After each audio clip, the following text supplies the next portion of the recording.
state of Florida, right now we have, a medical program, but the reality is, we can't even get that right because, I spend a lot of time, with veterans, and, on one side you have a group of vets, working for, companies that are doing the right thing. They're allowing them to use medical cannabis, but what about the veteran who's a federal employee right now? So on one side of the street, you have, veterans able to freely use their medication, but then you're still failing the other half.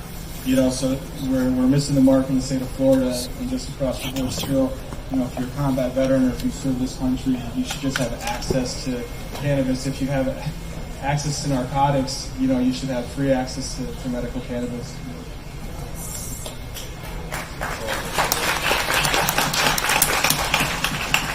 I go to a lot of VA hospitals to do outreach, and so I'll hand out flyers and business cards in waiting rooms and in the pharmacy waiting lines.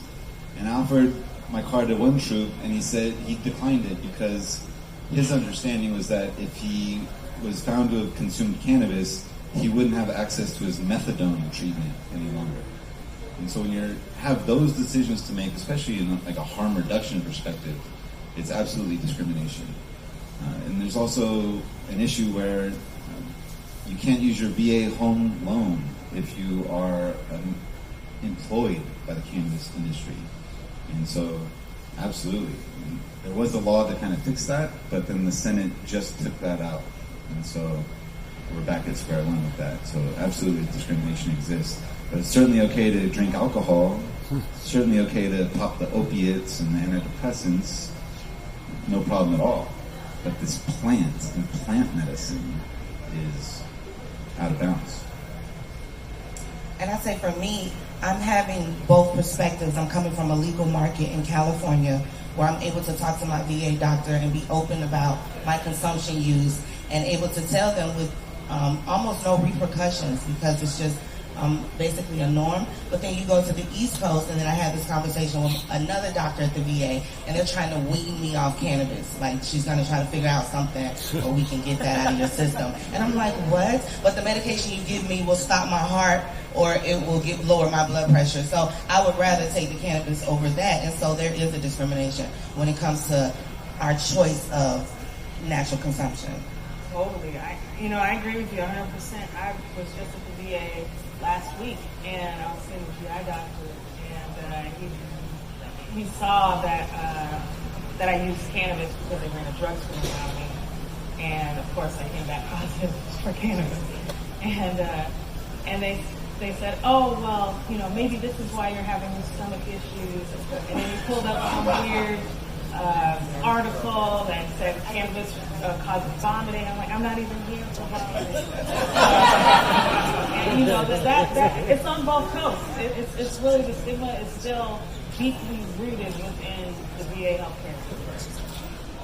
I felt the same thing when I came back. It was hard to broach that conversation with your primary care physician and everything, and once you did, that is set in stone. It's in your records and stuff, and it carries you throughout the whole process.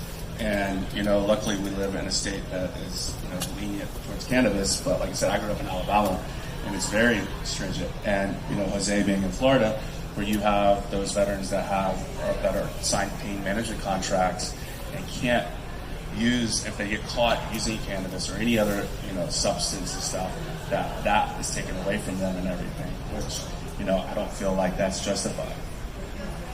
And just to piggyback off that, like, our long-term advocacy goal is active duty military access, but the mid-range goal is access for veterans in every state, like Alabama and Georgia, because what they're doing is they're leaving their communities and their churches and their networks and their families to sleep in their car in California and Colorado just to have access to this plant.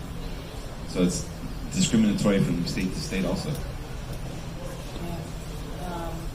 Thanks for bringing up that point, Ryan, about active duty consumption, because that's my next question. What does that look like for us here in the United States? And there are other countries that practice this, Canada, for instance. How do you all feel about active duty consumption, and why is it important?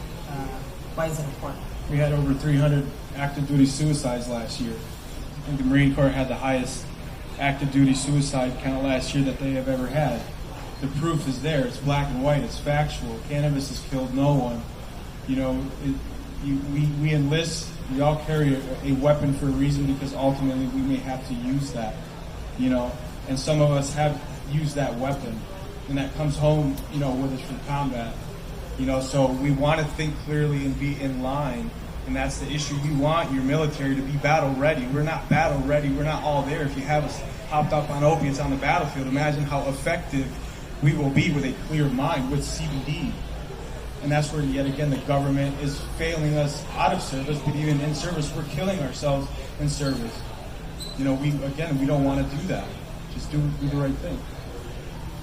Peter Lemon was a Medal of Honor recipient in Vietnam, and the night that they got raided, he confessed that he consumed cannabis that night, and he attributes it to helping him with his focus, and I argue that it helped him with his heart afterward. I met the Commandant of the Marine Corps randomly in Washington, D.C. a few years ago, and I invited him to consider how different his Monday morning would be as a commander if his troops were smoking herb instead of drinking alcohol on the weekends. Because every Monday morning he gets that report of Marines and sailors doing very regrettable things all over the world. And so for me, my military career was hampered significantly by alcohol-related decisions. If I had access to herb, I might have avoided those decisions. Yeah, it's you spend that time in the class 6 and the post-commissary and stuff, and that's the main kicker is like alcohol is so prevalent being on active duty, and to use that to loosen your mood, forget about things and everything.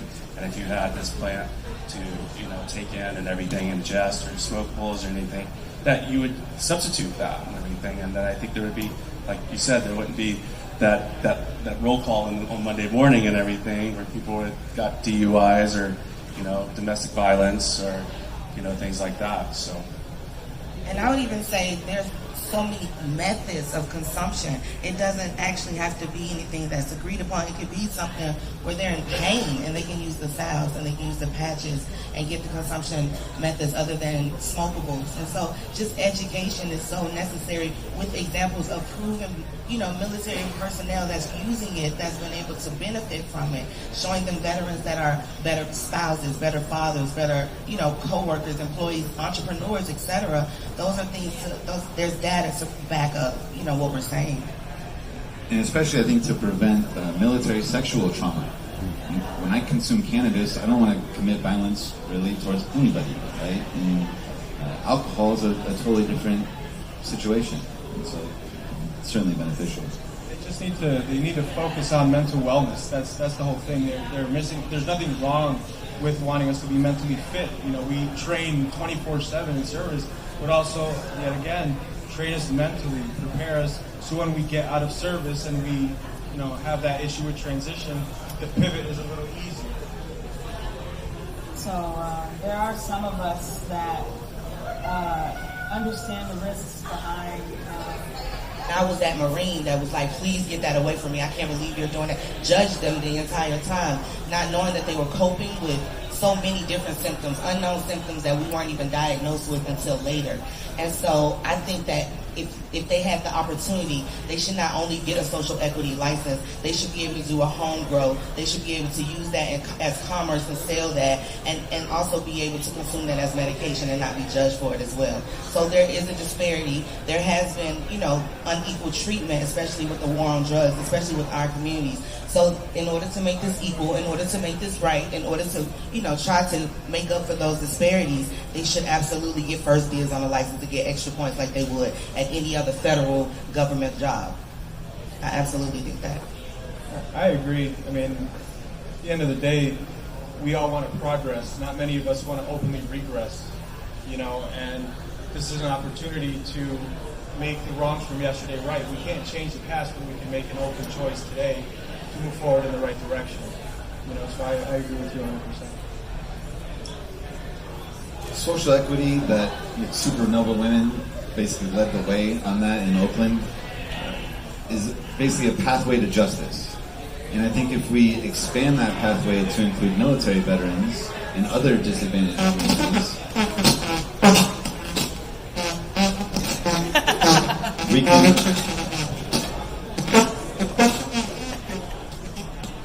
You can expand that pathway to like a super highway of justice, right? It's close to home for us. One of our team members, Marine, honor guard, did I don't know how many burials and everything, and in substitute of alcohol, he started using cannabis, and came up hot on urinalysis and everything, and like he's having issues going to the VA, using his GI Bill that he signed up for, and to see that firsthand and everything, it's kind of it's home, and to see what he had to go through all those funerals and everything, and using cannabis, and now coming back through that system where he's not even accepted at the VA. He can't use his GI Bill. He can't go through that process that we're honorably discharged and everything. So, as everybody, some folks here know, the natural plant medicine movement has kind of taken a step up to the next level with Denver decriminalizing psilocybin mushrooms, and then Oakland following behind, and Santa Cruz, ethogenic plants and natural plant medicines. So I'm actually on the board of Decriminalize Nature Oakland, which was the group that decriminalized natural plant medicine in Oakland. And so is Brian. Brian is as well. And we're representing, obviously, our communities here. And I was very concerned about Black and brown folks getting access to natural plant medicines as well as veterans. And Ryan came through and really gave us a lot of perspective with the group that he leads, Operation EVAC, and how its members would benefit from the use of medicinal plants. And I'm just wondering how you all feel about access to these natural plant medicines for our veteran brothers and sisters. I love it. So, psychedelics have changed my life. It started with DMT last January, then LSD in March, and then the venom of the Sonoran desert toad in June. Wow. Whew. Yeah, right? And really it informed me that I'm enough, I'm whole, I'm complete, I'm lovable, I'm worthy, like just as I am. I didn't have to come home in a box. I didn't have to lose a leg. I didn't have to get a Purple Heart. I didn't have to go to combat. And I'm just enough, just as I am. And so it's sort of my job to help other non-combat, non-infantry pogues, right, veterans, feel like you're enough too. Okay, and if you didn't go to Iraq or Afghanistan, I didn't. That's okay too. Okay, you did your part. You were willing to. And so yes, cannabis is absolutely a gateway drug, but it's not a gateway to meth and heroin. It's a gateway to these other plants. And they provide so much promise and hope for our community. Because lastly, just cannabis is great for palliative care. That day-to-day use for the reduction of the symptoms, the anxiety, the depression. But if we want to get to the root of these mental health challenges, we need these stronger plants to help bring that love out.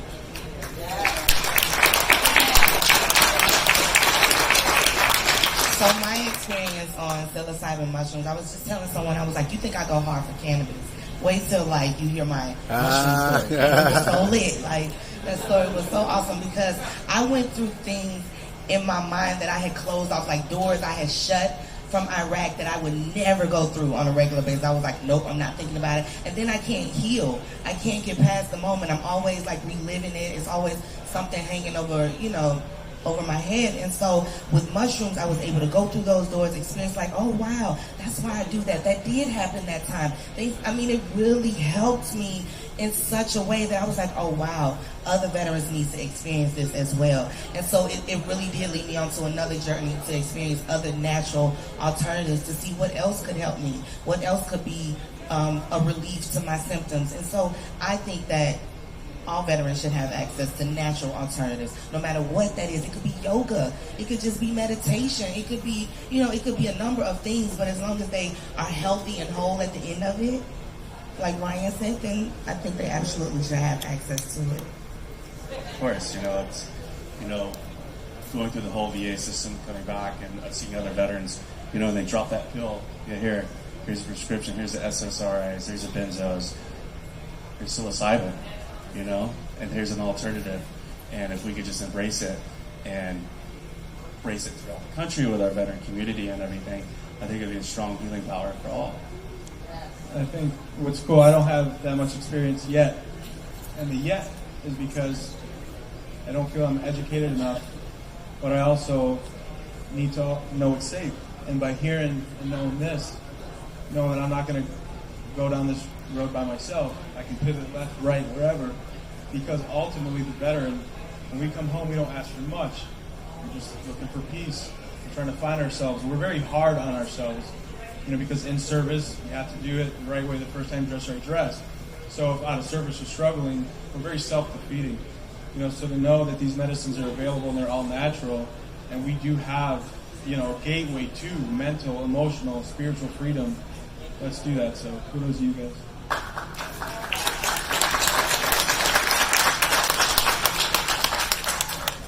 And then just real quick, last thing on the psychedelics is, all those ceremonies that I've received were all gifts or scholarships because I couldn't have afforded them otherwise.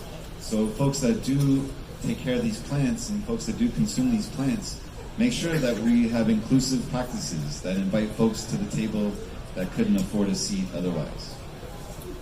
Each and every one of you, one thing that, I've struggled with, since coming home is time. You wish time could slow down so you can, appreciate things more. And so knowing that you guys took the time out of your day that you'll never have back to spend it with us this afternoon is a sense of gratitude. We're told thank you all the time. So to the veterans here especially, but to everyone, civilian alike, thank you for being here with us this afternoon and hearing us out.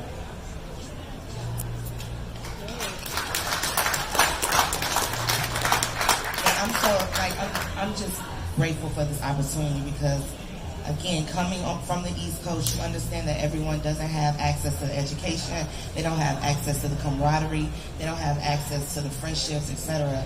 And so to be able to come over here and fly back and get the best flower at the best contest, at the best, all of it, Emerald Cup has just been awesome. So thank you guys for even making this important to talk to us and listen to us and listen to what we have to say. So thank you all. But let's not forget our activism roots. We still have so much work to do. Right? We're here consuming cannabis, selling it, trading it, patting each other on the back, giving each other awards, and there's still people in prison for this plant. And most of them don't look like me, let's be honest, right? And so we still have so much work to do. And what are we going to do when this panel is over?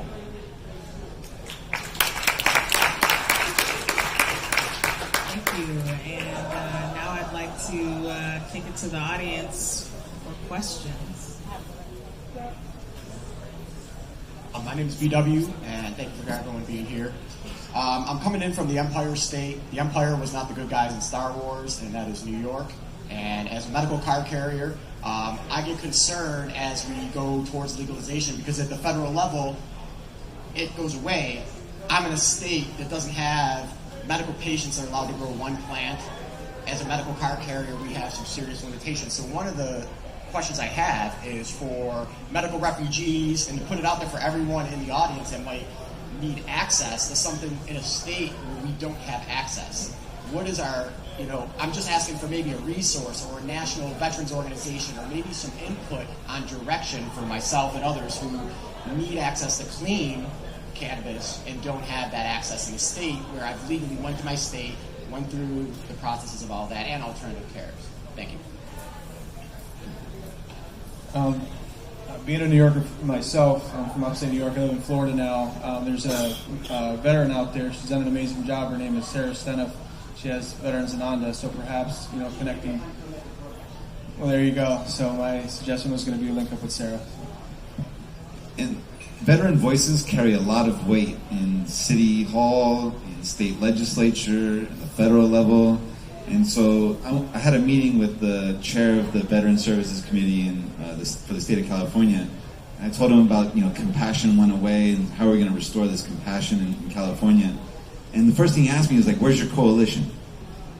And I was like, I'm here by myself, man. And so we came back with a coalition. We created this California Cannabis or Compassion Coalition. And with the help of Max and K Street, and Weed for Warriors and everybody, and Colin, Veterans Walk and Talk, we passed SB 34 and we restored compassion. So I think it is up to the veteran. Basically, just get involved in the halls of legislature. Your service does not end at your EAS. It just begins. Wow.